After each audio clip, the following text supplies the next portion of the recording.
Hey friends, Power Guy Rob Phoenix here. Hope everyone's doing well today.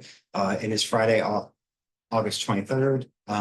Beautiful day. It's like in the 70s. So kind of, sometimes in August we get sort of a tease of fall.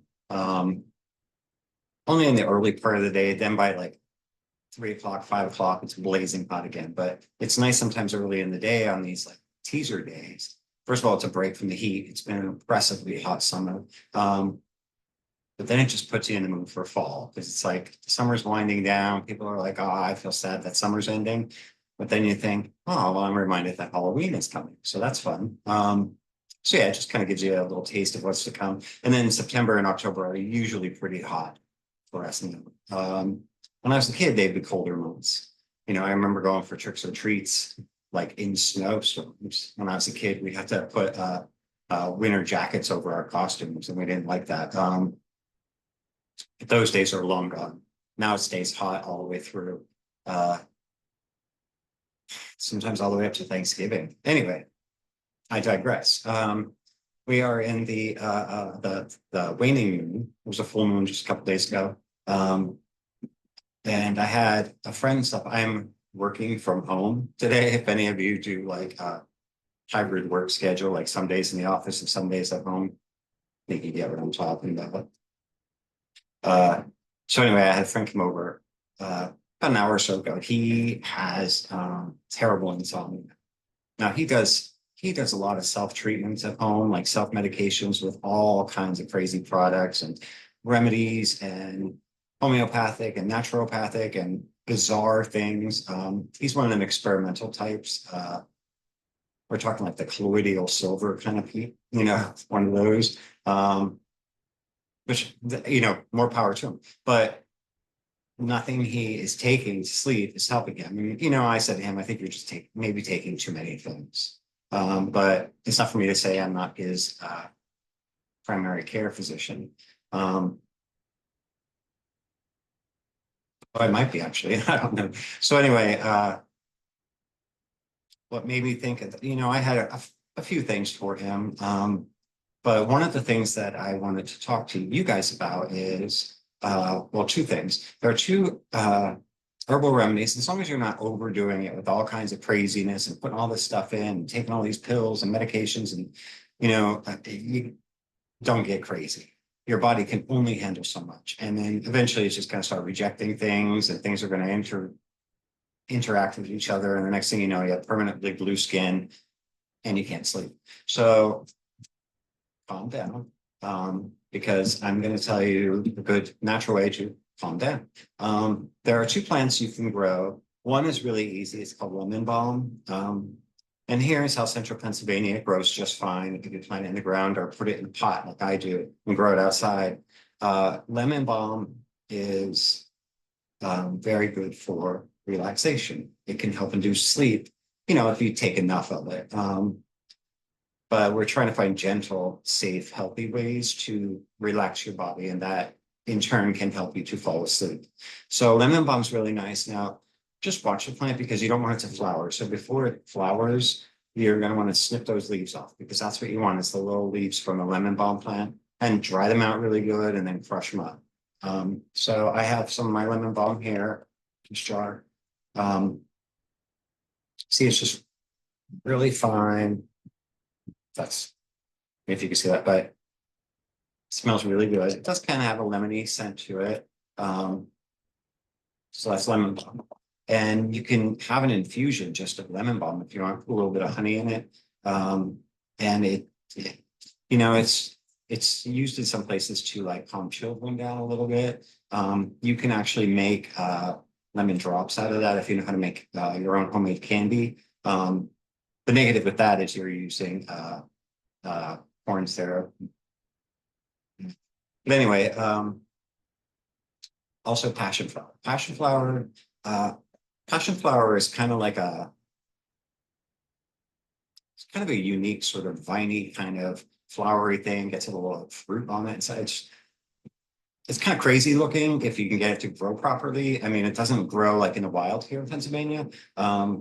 So you have to be very intentional with it. It was named passion flower. Some people think that means passion, like love and all that kind of situations. But actually, I don't know if it was like the French or something. They saw it, and with all the flowers on it and such, it somehow reminded them of the passion story of Christ, like with the crucifix and stuff with.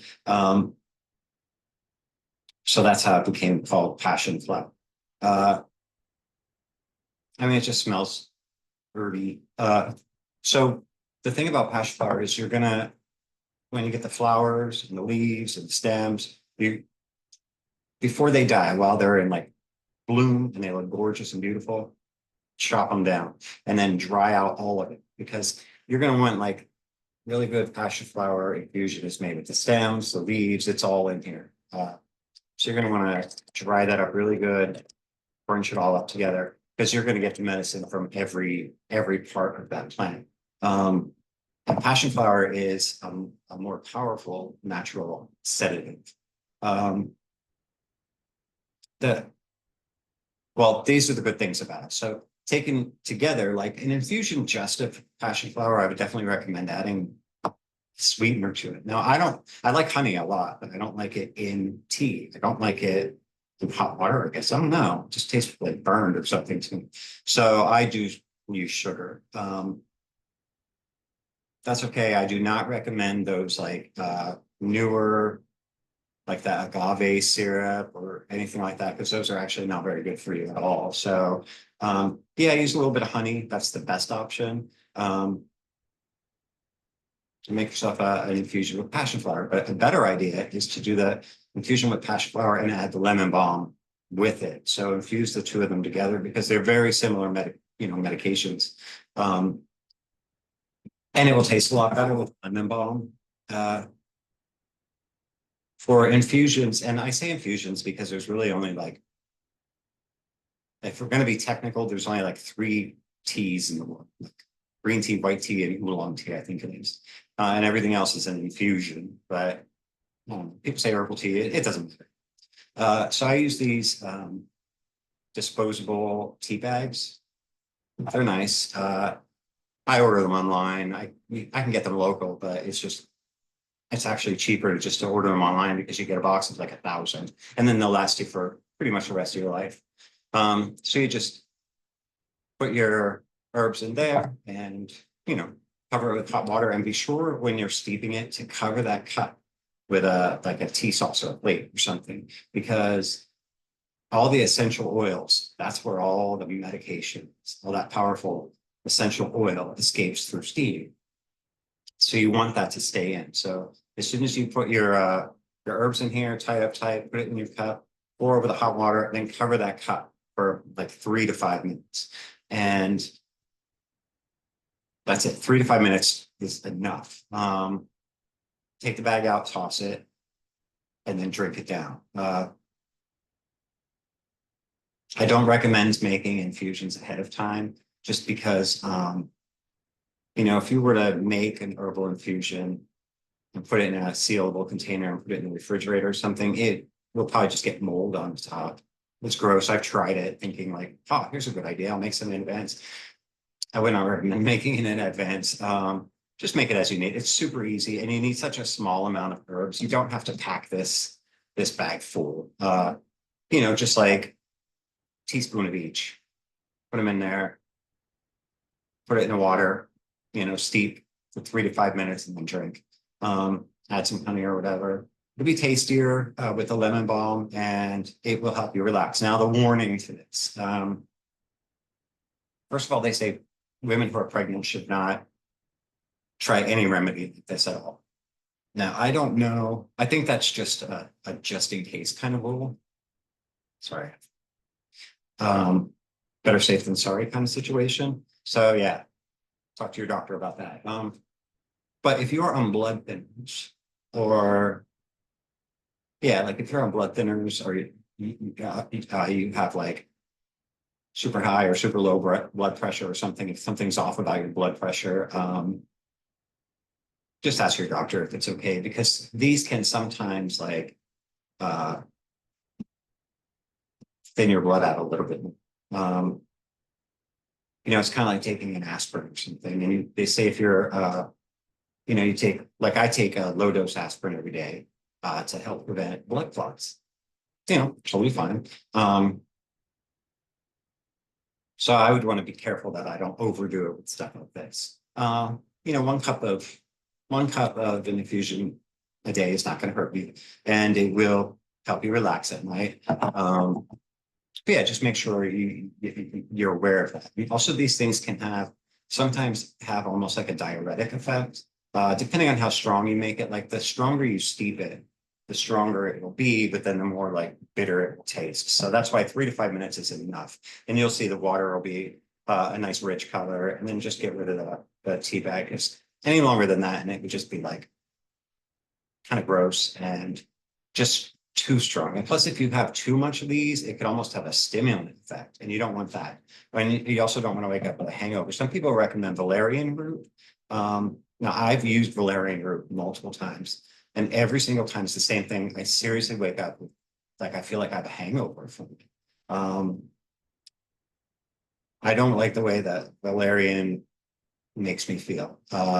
Yes, it does relax you, but it relaxes me in a way that I have a headache and I don't feel, yeah, I don't use it at all. And don't mix valerian with either of these, because that would just be overkill, and it could potentially cause more harm than good. So anyway, I'm kind of rambling, but I really want to talk about, like, since now's the time we're cutting things back, it's a good time to start drying your stuff.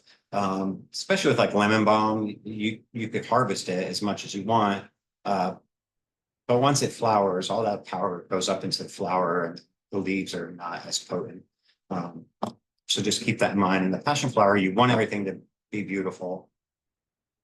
At the height of its beauty, cut it down. I mean, it just is what it is. I mean, that's how we get our medicine. So yeah, if you really have trouble going to sleep, just go to your doctor. Don't just tell your doctor what you're taking, all the craziness you're doing, or all the things you're trying or haven't tried, and let them tell you some advice. But so that's really it. Hope everyone's doing well. I think it's going to be a nice weekend. I don't know. I say that. I haven't checked the weather forecast, but anyway, that's it for today. God bless you all. Love you all very much. Take care, and we'll talk again very soon.